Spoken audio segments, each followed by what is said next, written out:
anti-carbon, let's make the world better.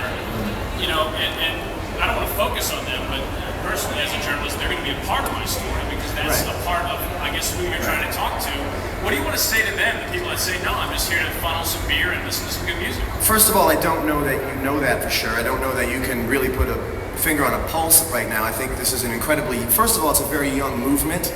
We're very, very early into the day, and I also think it's very difficult to gauge the success of awareness. You know, Live Aid, Live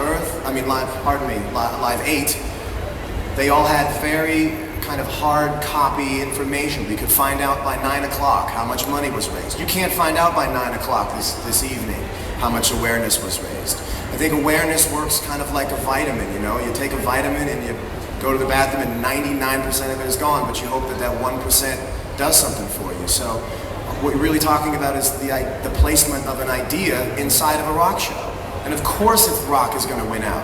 You think people would rather hear somebody read off a list of 100 simple things you could do to change your house or play a rock song? It's going to be a rock song, but you hope that 2% of that message can make its way in. And I think everybody would still be here if they were told it's only going to be 2% of that message. I think you'd still have the same line, you know?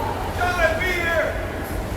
John, I know you posted on your blog a couple days ago about your excitement for this. What are you feeling after performing about it? I feel great. I feel great. I feel this kind of counterclaim that's taking place today about whether or not it needs to be done, but I just don't think it's that productive because we're just getting together saying we want to be healthier, and some people are doing is debating whether we need to, and if you could be healthier, why wouldn't you be? I don't understand what the competing argument to, hey, let's just try to make things a little, let's try to slow down kind of consuming resources. I don't understand what the counterpoint to that is. If we had a youth group, if we had a church, and we said we wanted new silverware, so we were gonna have a potluck dinner, and there was a group of people outside the church saying this silverware is just fine, I would find them incredibly annoying. You know what I mean?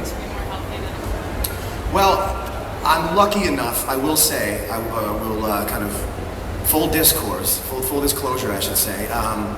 I'm kind of am president of my own tour, you know, and that involves a lot of buses, a lot of trucks, a lot of waste, a lot of people, a lot of brains, a lot of music, a lot of consciousness, and there's a lot to be directed, and this tour has kind of brought that message out to people. And again, I want to say to you, it's not coming out in an aggressive way, and I think that's kind of been the sentiment of my blogs and conversations that I've had. It's not a change overnight thing. If you want to peg me as not being completely eco-friendly, you'll win. I'll give it to you right now. That's not the point, you know, but we have a tour which is kind of inherently carpooling, you know. There's a lot of waste that gets made. I mean, if you've ever seen an arena after people have been there, that's a lot of waste. That is an incredible graphical representation of waste. And the way in which we're recycling everything, the way in which Reverb is an unbelievable organization that's come on the road with us day after day and tried to kind of funnel consciousness and focus and trash into the right places. John, when will you play in Mexico? I don't know. I'd love to, though. In the conversation surrounding this. Can you talk about how music can kind of cut through that cynicism? How your music can do that? Can somebody explain to me when cynicism wins in this case? Explain to me, if cynicism were to have won, what would happen? This show would be a failure?